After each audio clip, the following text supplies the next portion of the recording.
Doctor अपने पाप को छुपाना चाहते थे, जिसका नतीजा ये था कि वो सोच रहे थे कि हमने पाप किया है, और मुझे शक है कि उन डॉक्टरों में से कोई ऐसा है जो इस लड़की के साथ दरिंदगी की है। इस लड़की के अस्मत लूटने के बाद इसकी हत्या की है।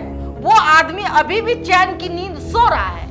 हॉस्पिटल में जो डॉक्टर है उनका नार्को टेस्ट होना चाहिए। पैर तोड़ दिए, गर्दन तोड़ दिए, हाथ तोड़ दिए, जहां तहां उसके शरीर को काटा गया। प्राइवेट पार्ट में भी ब्लीडिंग थी।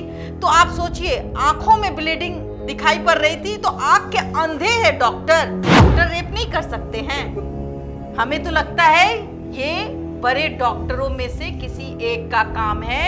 ये संभव है क्या? क्या एक व्यक्ति फोर्स कर रहा है उसके साथ और आसानी से इतनी बड़ी घटना को अंजाम दे दे, उसका गर्दन तोड़ दे, उसका पैर तोड़ दे, उसके साथ रेप कर दे, उसके बाद उसको मार दे? बिल्कुल नहीं। हो सकता है किसी ने 3-4 व्यक्ति ने उसे पकड़ा होगा, किसी ने मुंह दबाया होगा, किसी ने हाथ पैर पकड़ लिए होंगे, उसके बाद उसके साथ इस तरह की हैवानियत की गई हो। बिल्कुल बिल्कुल की गई होगी, की गई है। हॉस्पिटल में कुछ न कुछ काला बाजारी हो रहा है। ऐसे लोग छिपे हुए हैं बिल में कि कहीं ना कहीं वहाँ की पुलिस जो है उनको बचा रही है। 3-4-5 लोगों की प्लानिंग थी कि ये लड़की वहां पे अकेले है, और उसके बाद एक एक कर सबने उसके साथ, मासूम के साथ दरिंदगी की। कलकत्ता के सरकारी अस्पताल में जूनियर डॉक्टर के साथ महापाप, पहले रेप, फिर निर्मम हत्या। अब बवाल मचा हुआ है। लेकिन सवाल ये, क्या किसी बड़े शख्स को बचाया जा रहा है? क्या जिसे गिरफ्तार किया गया वो सिर्फ मोहरा भर है? देखिए, कई ऐसे सवाल हैं जो इस रेप कांड के बाद सुलगते सवाल बन रहे हैं, और ये इसलिए बन रहे हैं क्योंकि जो पोस्टमार्टम रिपोर्ट आई है उससे ये स्पष्ट हो रहा है कि ऐसी दरिंदगी कोई अकेला शख्स नहीं कर सकता है। तमाम सवालों के जवाब हम जानेंगे। हमारे साथ हमारी ब्रांड एम्बेसडर बबीता मिश्रा जी बनी हुई हैं, जो हमेशा इस तरह के मामले को जनता के सामने रखती हैं और सवाल खड़े करती हैं उस थ्योरी पे जिसे पुलिस सामने तो रखती है, लेकिन असली कातिल को बचाने के लिए। सीधे हम बबीता मिश्रा जी से बात करते हैं। बबीता जी, जिस तरह से एक तो दरिंदगी हुई, पहले रेप फिर हत्या, लेकिन जिस व्यक्ति को गिरफ्तार किया गया, निश्चित रूप से वो व्यक्ति जो वॉलंटियर है, अस्पताल में आता जाता रहा है, वो पॉर्न देखने का एडिक्ट भी था। जब पुलिस ने उससे पूछताछ की या उसके मोबाइल को खंगाला तो उसने 4 शादियां की थी, अपने 4 पत्नियों के साथ मारपीट की भी शिकायत पहले से है, और पॉर्न देखने का एडिक्ट था। उसने रेप किया। लेकिन जब पूरी रिपोर्ट आई उसमें कई ऐसे सवाल हैं। एक तो ये सवाल है कि जो सीमेन मिला पीड़िता की बॉडी से, वो इतना ज़्यादा था कि किसी एक सिंगल व्यक्ति का नहीं हो सकता है, पहला सवाल। दूसरा सवाल, जब अस्पताल प्रशासन, अस्पताल में जूनियर डॉक्टर्स के चैट मिले, व्हाट्सएप चैट वायरल हुए हैं या जो पूछताछ में पता चला है, तो कई जूनियर डॉक्टर्स ये बात कर रहे हैं कि ये अस्पताल में क्या हो रहा है, ये गलत परंपरा की शुरुआत हो रही है, जिसपे ये भी रिप्लाई आ रहे हैं कि कहा गया है मुंह बंद रखो नहीं तो बर्बाद कर दिए जाओगे। और आप तो महिला हैं, आप ज़्यादा स्पष्ट बता सकती हैं जो पोस्टमार्टम रिपोर्ट, और जिस तरह से आया कि आंख से ब्लीडिंग, चेहरे से ब्लीडिंग, गर्दन टूट गया, लड़की के पैर टूट गए। क्या सिंगल व्यक्ति के द्वारा ये पॉसिबल है इस तरह की दरिंदगी, या ये क्यों नहीं माना जाए कि अस्पताल प्रशासन किसी बड़े शख्स को या 3-4 शख्स को बचा रही है, और इस बच्ची के साथ भी निर्भया जैसा कांड हुआ है? बिल्कुल, निर्भया जैसा कांड शायद हम फिर से देख रहे हैं, और ये बहुत ही जघन्य अपराध है। जिस तरीके से एक गरीब का बच्चा, ये सही बात है कि गरीब के बच्चे को जीने का अधिकार नहीं है। गरीब के बच्चे इतने मेहनत करके पढ़ते हैं, और उसके बाद में उसके पिता जो थे स्कूल में, मैं बताऊं आपको कि स्कूल में वो बुक्स, जैसे होता है ना कॉन्ट्रैक्ट बेसिस पे हमने किताबें ली और फिर मैं बेचा, अपने बच्चों को पढ़ाया। मैं तो यही सोच रही हूँ कि एक गरीब को सच में जीने का अधिकार नहीं है। एक बच्चे को पढ़ा करके, वो भी अपनी बेटी को किस तरीके से उसने बड़ा किया होगा, ये सपना देखा होगा कि हमारी बेटी पढ़ेगी तो हमारा आर्थिक स्थिति सुधरेगा। वो बेटी जो अपने बाप का, माँ और बाप का मान बढ़ा रही थी, और भगवान ने उसकी सुनी भी और उसको नौकरी भी मिली। और जूनियर डॉक्टर, एक डॉक्टर को भगवान का दर्जा भी कहा जाता, वो भी महिला है। सोचिए वो कितनी कैसी होगी, और उसने क्यों विरोध किया। तो कुछ न कुछ काला बाजारी तो उस हॉस्पिटल में ही हो रहा है। सबसे पहले मैं बात कहूँ कि अगर सही से खंगाला जाए तो वो जो हॉस्पिटल है, सरकारी हॉस्पिटल कलकत्ता का, आप उस हॉस्पिटल में कुछ न कुछ काला बाजारी हो रहा है, जिसको इस लड़की को उसकी भनक लग चुकी थी। या फिर उसको जितने भी डॉक्टर, जैसे आपने कहा कि जितने भी डॉक्टर थे, उसने कहा कि भाई मेरे इशारे पे चलो वरना जान से हाथ धो दोगे। तो ये आप जो इस तरीके से दरिंदगी आपने देखा, ये एक की बस तो की बात ही नहीं है। और जो वो उस वक्त दारू या शराब के नशे में था, तो शराबी जो होता है, अगर वो अकेले है तो वो महिला थी, ऐसा नहीं था कि, और उसके कद काठी इतने भी हिष्ट पुष्ट नहीं थे कि वो जिसे आरोपी, मुख्य आरोपी बताया जा रहा है। जी जी, अब वो नहीं लड़ पाती, बिल्कुल वो लड़ती, वो खुद डॉक्टर नहीं, और सबसे इंटरेस्टिंग है, देखिए हॉस्पिटल है, कोई सुनसान जगह तो है नहीं बबीता जी, और आवाज आएगी। हाँ, हॉस्पिटल है, अगर एक व्यक्ति किसी को फोर्स करता है उसके साथ, तो वो चिल्लाएगी, ठीक है। हाँ, रात का समय था जी, 4th फ्लोर में, रात के समय में आवाज गूंजती है। अस्पताल है, वहां पे मरीज हैं, उसके परिवार वाले हैं, कई और भी डॉक्टर हैं। तो ये संभव है क्या एक व्यक्ति फोर्स कर रहा है उसके साथ और आसानी से इतनी बड़ी घटना को अंजाम दे दे, उसका गर्दन तोड़ दे, उसका पैर तोड़ दे, उसके साथ रेप कर दे, उसके बाद उसको मार दे? बिल्कुल नहीं। हो सकता है किसी ने, 3-4 व्यक्ति ने उसे पकड़ा होगा, किसी ने मुंह दबाया होगा, किसी ने हाथ पैर पकड़ लिए होंगे, उसके बाद उसके साथ इस तरह की हैवानियत की गई होगी। बिल्कुल बिल्कुल की गई होगी, की गई है। और वो तो और अकेले के बस की तो बात ही नहीं है। जो रिपोर्ट आप देख रहे हैं, आपने सीमेंस का जिक्र किया, उसमें वो ज्यादा था। इसका मतलब ये है कि एक की तो वो बस की बात है नहीं, वो कम से कम 2 से 3, 3 से 4 व्यक्ति की, एक बार हम बता दें, हमको लग रहा है कि 150 ml सीमेन मिला है, 150 ml सीमेन, बताइए। और नाखूनों में स्किन, जो लड़की के नाखून है उसमें स्किन जो जब बचाव होता है अपना प्रोटेक्ट करती है। तो ये तमाम चीजें इस बात की ओर इशारा कर रही हैं कि एक व्यक्ति के बस की बात नहीं है। कि और सवाल एक और है बबीता जी, आप कुछ बोले, इस पर प्रकाश डालें। उस पे एक और सवाल है, जब परिवार वालों को इस घटना की जानकारी दी गई तो ये कहा गया कि ये हो सकता है इसने आत्महत्या कर ली हो।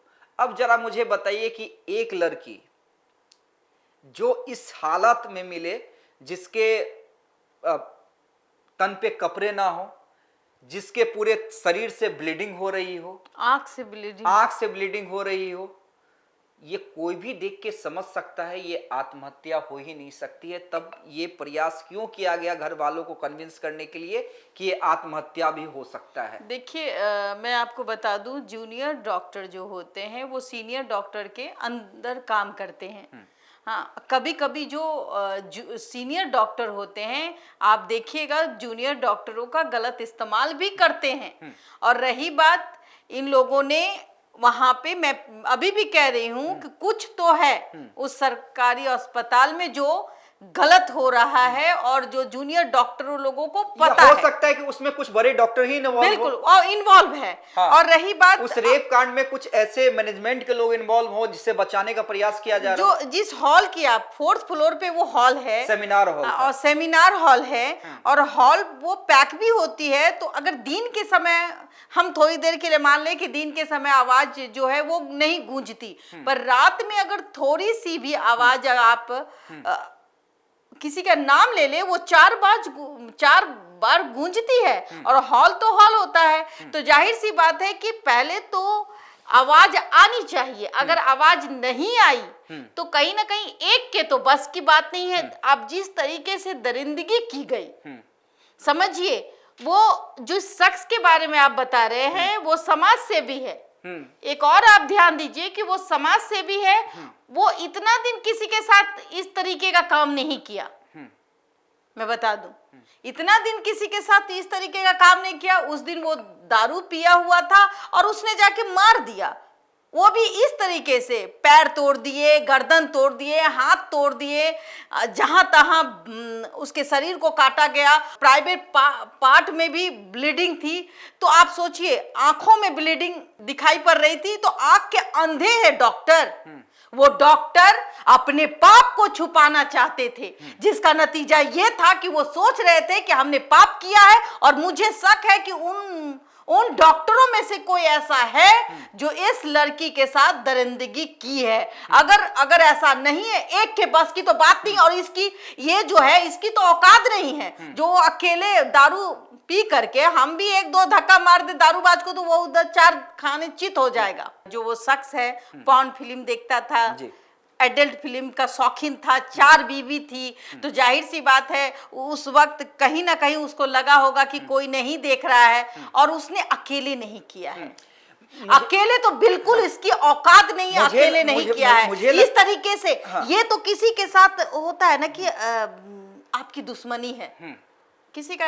अगर आप देखिएगा कि अगर हम किसी से चलो प्यार हुआ तो रेप हो गया, उसको छोड़ देता है। बहुत ऐसे केसेस में आपने देखा होगा कि, मुझे जो नहीं लगता है कि ये पूरी तरह से 3, 4, 5 लोगों की प्लानिंग थी कि ये लड़की वहां पे अकेले है और इसके साथ इस तरह से किया जाए, कोई हाथ करे, कोई पैर पकड़े, कोई मुंह, जिस तरह से, और उसके बाद एक एक कर सबने उसके साथ, मासूम के साथ दरिंदगी की। एक डॉक्टर जो दूसरों को जीवन देता है, सोचिए जब उसका जीवन ले रहा होगा वो कितनी चीख रही होगी, वो आवाज दे रही होगी कि काश उसको कोई बचा ले। हाँ?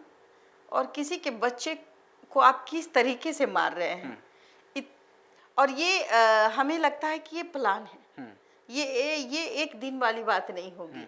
ये लड़की बहुत कुछ जान गई होगी, जिसका नतीजा दूसरी चीज है कि पुलिस जो है वो उस एंगल पे क्यों नहीं जांच कर रही है। जब देखिए चैट्स क्या हैं डॉक्टर्स के बीच में, जूनियर डॉक्टर्स के बीच में, एक चैट में ये जूनियर डॉक्टर कह रहा है कि देखिए गलत परंपरा, राक्षसी परंपरा की शुरुआत कैंपस में हो रही है, और इस तरह की ही कृत्य को राक्षसी कृत्य आप कहेंगे। दूसरा ये कह रहा है कि कहा गया है चुप रहो नहीं तो निपटा दिए जाओगे। यानी ऊपर के उस अथॉरिटी का प्रेशर है जो दबाव ये डाल रहा है जूनियर्स डॉक्टर पे कि किसी भी तरह का मुंह नहीं खोलना है। यानी मैं बार बार कह रहा हूं कि अस्पताल के हायर मैनेजमेंट के लोग इसमें इन्वॉल्व हैं, जिन्हें बचाने की कोशिश की जा रही है। अच्छा एक बात बताइए, ये बेहूदगी वाली बात है ना। जब एक डॉक्टर ने देखा, वहां लोगों ने देखा उस बच्ची को, उस लड़की को, कि उसके बदन पे कोई वस्त्र नहीं है, हाँ, और जहां तक देखा जाए नंगी आंखों से तो लहूलुहान दिख रही थी उसकी बॉडी। ये तो आदमी को खुद समझना चाहिए था। डॉक्टर बड़े हैं, डॉक्टर तो तुरंत समझ जाते हैं, तो उन्होंने इतनी बड़ी बात को, इतनी बड़ी वारदात को उसके परिवार से कैसे कह दिया कि भाई ये तो सुसाइड हो सकता है। क्यों? डॉक्टर नहीं रेप कर सकते हैं, डॉक्टर रेप नहीं कर सकते हैं। हमें तो लगता है ये बड़े डॉक्टरों में से किसी एक का काम है, जिसने बहुत बखूबी से इस चीज का जो है ठेकरा इस शख्स को शामिल किया। जब ये शख्स उसके अंदर गया होगा, देखिए ये गया होगा, और जब ये शख्स उस समय बदतमीजी कर रही होगी, उस दौरान 2-4 लोग होंगे जिसने इसको बदतमीजी करते देखा, तो उसने भी इसमें मजा मारने की कोशिश की। जब ये लड़की हाथ पैर मार रही थी तो लगा कि अब हमारा पोल खुल जाएगा, तो उसने उस बच्ची के साथ निर्भया जैसे वारदात को अंजाम दे दिया। ऐसे लोग अभी इसलिए छुप है, ऐसे लोग छिपे हुए हैं बिल में कि कहीं ना कहीं वहां की पुलिस जो है उनको बचा रही है। एक को बलि का बकरा बना दिया, एक को साबित कर दिया कि सारा का सारा ठेकरा जो है इसी के ऊपर फूट जाए। जो मेन कातिल है, जिसने इस लड़की की असमत लूटी है और इसको कहीं ना कहीं इस लड़की के असमत लूटने के बाद इसकी हत्या की है, वो आदमी अभी भी चैन की नींद सो रहा है। एक आखिरी सवाल बबीता जी आपसे, क्या लगता है कि जिस तरह से ममता बनर्जी जो पश्चिम बंगाल की मुख्यमंत्री हैं, उन्होंने भी पीड़िता के परिवार वालों से मुलाकात की और उन्होंने कहा है कि अगर पुलिस इस मामले को जल्द से जल्द नहीं सुलझा पाती है तो वो ट्रांसफर कर देंगे सीबीआई के पास। लगता है कि ये लोकल पुलिस के बस की बात है, नहीं है, या इस केस को जितना जल्दी हो सके सीबीआई को ट्रांसफर कर देना चाहिए? देखिए, कुछ केसेस में आप अगर सीबीआई को ट्रांसफर कर देते हैं तो कहीं ना कहीं एक उम्मीद की किरण दिखती है, लेकिन बहुत ऐसे केसेस हैं जिसमें सीबीआई को कुछ नहीं मिला। तो आप जो भी कातिल होगा, चूंकि टाइम बहुत हो चुका है, इसलिए मैं कह रहा हूं जल्द से जल्द जी टाइम हो चुका है, और जितना भी वारदात होगा वो साफ सफाई के दौरान खत्म हो रहा है। तो जब हम जहां एविडेंस खत्म हो जाए वहां सीबीआई क्या घंटा उखाड़ लेगी? बिल्कुल नहीं। अभी अगर आप नहीं देंगे तो कब देंगे? आपको याद है आरुषि वाले कांड को लेकर के आप आइए, आरुषि जो दिल्ली में हुआ था, माँ बाप को दोषी ठहराया, माँ बाप बरी हो गए। तो सीबीआई सब जगह कहीं ना कहीं किसी ऐसे जगह में वो मात खा जाती है। सुशांत सिंह मामले में मात खा गई। तो जाने से अब सीबीआई को आप इतना लंबा समय के बाद अगर आप उसको जांच करने दीजिएगा, एक बच्ची के साथ, एक गरीब की बेटी के साथ जिस तरीके से व्यवहार हुआ, जिस तरीके से यातनाएं दी गई, एक गरीब की बेटी को जीने का कोई अधिकार नहीं है। एक गरीब की बेटी अगर सच्चाई के लिए लड़ती है उसको मार दिया जाता है। और यही बात मैं बोल रही हूं कि देखिए, उस अस्पताल में काला कारनामा चल रहा था, जिसका नतीजा यह हुआ कि उसको हाथ धोना पड़ा। बलात्कार तो दूर, जान से मार दिया गया, और ऐसा जान से मारा, गर्दन का हड्डी तोड़ दिया गया, हाथ की हड्डी तोड़ दी गई, पूरे अंग अंग को काट दिया गया। तो इसको आप बलात्कार कहते हैं? इसको आप क्या कहते पता है? इसको आप घृणा कहते हैं। इसको आप कहते हैं कि हमें तुमसे दुश्मनी थी और मैंने तुमको वो सजा दी। ये इसको दुश्मनी कहते हैं। और ऐसी दुश्मनी कौन कर सकता है? ये डॉक्टर। आपने सुना होगा बहुत ऐसे हॉस्पिटल है जहां किडनी बेच दी जाती है। कई एंगल हो सकते बहुत हैं, ऐसे देखिए, बहुत ऐसे जो आप कह रही हैं कि हॉस्पिटल का कोई राज जानती होगी, या फिर कोई ऐसा व्यक्ति होगा जो उससे प्रेम कर रहा हो या संबंध बनाना चाहता हो, उसके द्वारा इनकार कर दिया होगा। तो हो सकता है कि इस लड़की के साथ भी यही हुआ है, और एक गरीब की बेटी है, इसको बार बार यातना दी गई होगी, इसको बताया हुआ होगा कि तुम अगर ऐसा नहीं करोगी तो ऐसा नहीं होगा, ऐसा नहीं करोगी तो वैसा नहीं होगा। और देखिए, सबसे बड़ी बात, इस हॉस्पिटल में जो डॉक्टर है उनका नार्को टेस्ट होना चाहिए। अगर उनका नार्को टेस्ट हो जाता है, हम तो बार बार आपसे, अभी हम आपको अचानक से हमें ये बात कहनी पड़ रही है कि वहां की पुलिस सिर्फ मुख्य दर्शक बन के देख रही है।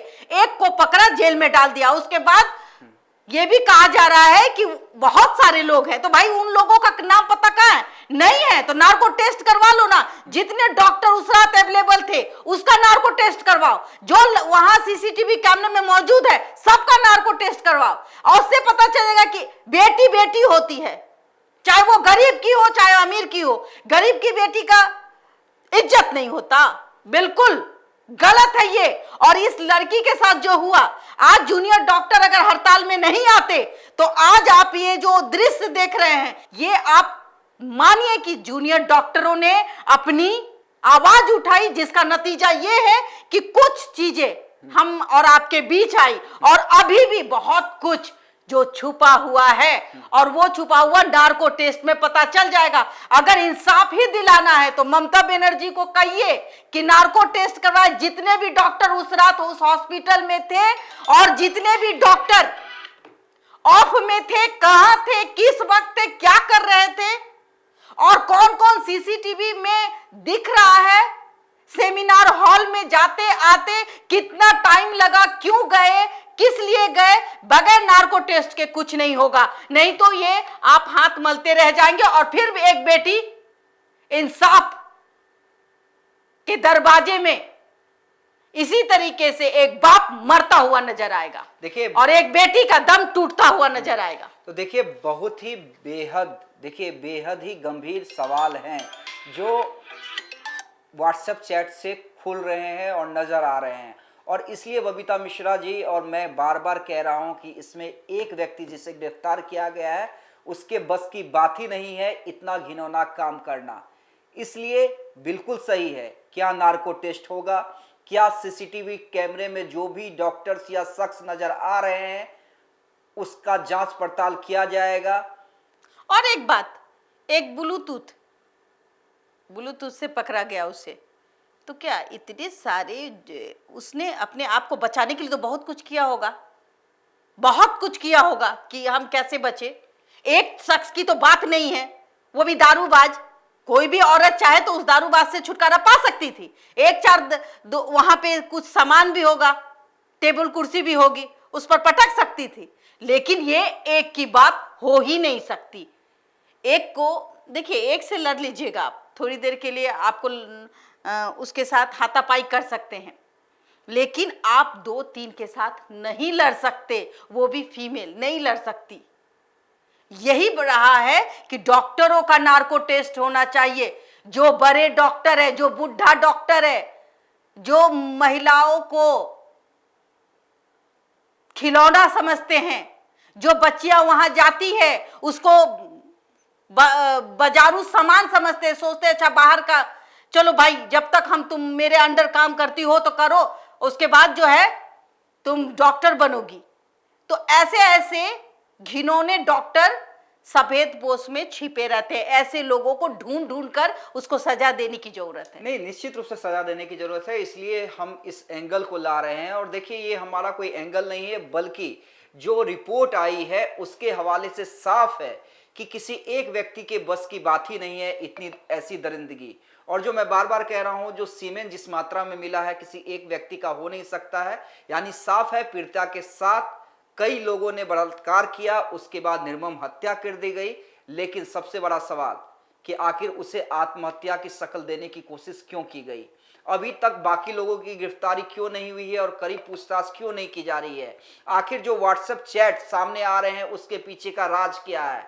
और ऐसे में क्यों न तत्काल प्रभाव से, अगर ये पुलिस, लोकल पुलिस के बस की बात नहीं है, तो तत्काल प्रभाव से इस केस को सीबीआई को ट्रांसफर कर देना चाहिए। देखिए, कई ऐसे सवाल हैं जो आपको विचलित करेंगे, और इन सवालों का हल तभी मिलेगा जब पीड़िता को इंसाफ मिलेगा, और पीड़िता का इंसाफ तभी मिलेगा जब इन सारे सवालों के सच सामने आएंगे। इसलिए इस खबर पे अपना कमेंट जरूर कीजिए, नाराजगी जताइए उन हैवानों के खिलाफ जो इस तरह का कुकृत्य करते हैं। ज्यादा से ज्यादा शेयर कीजिए ताकि वहां की पुलिस और सरकार पे दबाव पड़ सके, क्योंकि यहां पर ये घटना सिर्फ कलकत्ता की नहीं है, ऐसी घटनाएं भारत के हर कोने से बराबर आती हैं। तो ऐसे में अगर आप अपनी बहन बेटियों को सुरक्षित देखना चाहते हैं तो ज्यादा से ज्यादा शेयर कीजिएगा। बहुत बहुत धन्यवाद।